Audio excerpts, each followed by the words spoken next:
Zadakim in the world, they don't know who they are.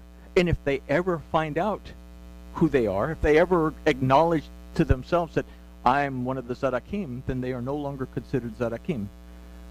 We don't know. All we can do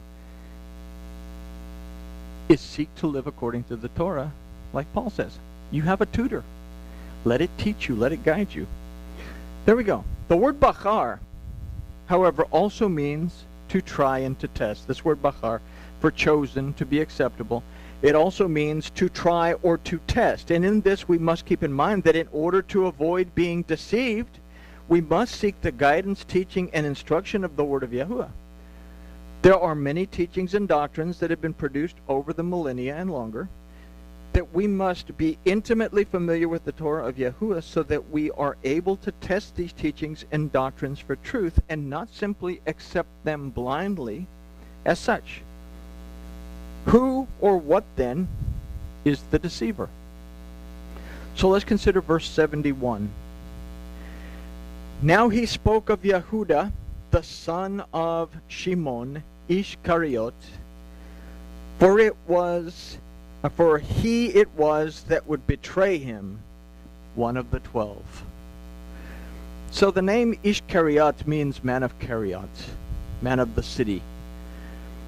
Now we've considered Ish, this word for man, as a representation of physical worship, the physical worship of the Adam. And Isha, being the woman, is the spiritual side. So it is our study, our prayer, and our worship. The name Yehuda means to praise. It also means to be grateful, from the root yada. The word Kariot means a city, but comes from the root kara, that means to befall or to occur, something that happens. He was the son of Shimon, ben Shimon. Ben, again, meaning son, comes from the root bana, meaning to restore and to establish. Shimon means to hear, and it comes from the root shema, meaning to perceive, discern, understand, obey, and to apply. So, we are restored and established by what is that we perceive, discern, understand, obey, and apply in our lives. We are established by whatever it is that we perceive, discern, understand, obey, and apply in our lives. So, what do I perceive, discern, understand, obey, and apply into my life? Is it rabbinical takanot? Is it doctrine from the church? Is it something from the church fathers? What is it that I do that? So, what betrays me in that? We are established inside the gate or outside of the gate. So in the phrase, one of the 12, we can consider 1 to represent the Aleph, the letter that represents Seh HaElohim, and 12, the Lamed, that is the 12th letter of the alphabet, that represents teaching, instruction, and guidance. So the teaching, instruction, and guidance of Yahuwah will not betray us. Our inability to Shema, to perceive, discern, and understand it correctly, is what betrays us. When our belief system is not in agreement with the Torah of Yahuwah that teaches, instructs, and guides us, what occurs is false worship. And in this, even our gratitude and our praise is a betrayal. What did Jeremiah say? Do all you want, I'm not going to hear what you're doing, what you're saying. So it's a false perception that betrays us in our relationship with Yahuwah, who alone is El Elyon. He is the Elohim Most High, or the Most High Elohim. We worship what we don't know, and as a result, we end up back at the verses that we considered in Yirmiyahu. Chapter 6 of Yochanan has been a constant illustration of what it is to truly dedicate oneself to walking in an intimate relationship, covenant relationship, with Yahuwah our Elohim. It is illustrated to us that we are a multitude of things, that there are a multitude of things that stimulate our carnal senses and distract us from being able to both Shema and to Shamar, the word of Yahuwah Elohim. These are the enticements of the Satan, and these are the things that deceive us. These are the things that betray Yahusha.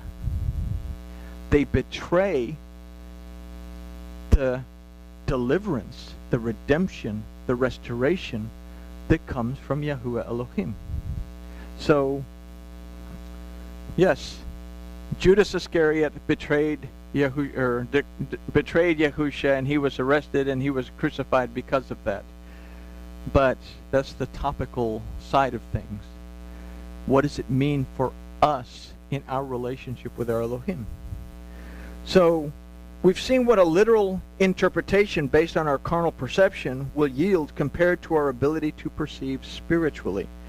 Why did they leave him? Because they wanted something physical. They didn't want something spiritual. The Yochanan community was being pulled in two directions. The dogma of the Pharisees on one side, and the developing anti-Semitic dogma of the church fathers on the other side. Persecution was severe on the Yochanan community. Yochanan was teaching them in these verses to stay focused on the instruction of Yahuwah as it was given by Yahusha, and to not be swayed into any dogma or tradition that was not in agreement with the Torah or the teachings of the Master himself. And we see this clearly in the assembly of Thyatira in Revelation, that Jezebel was the head honcho, and she would tell her people, yeah, go ahead and join the union, do whatever they do. You come back to church whenever you're done, and you'll be accepted. We won't pay any attention to any of that stuff.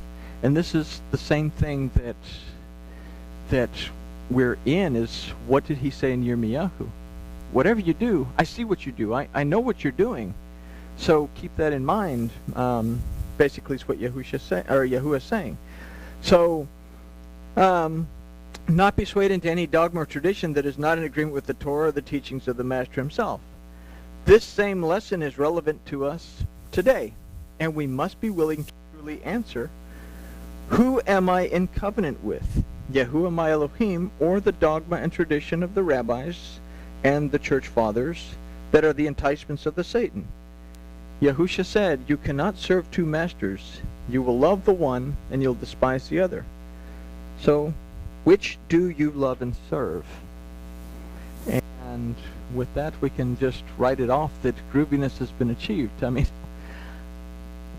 we have choices that we have to make within our relationship with our Elohim. And do we choose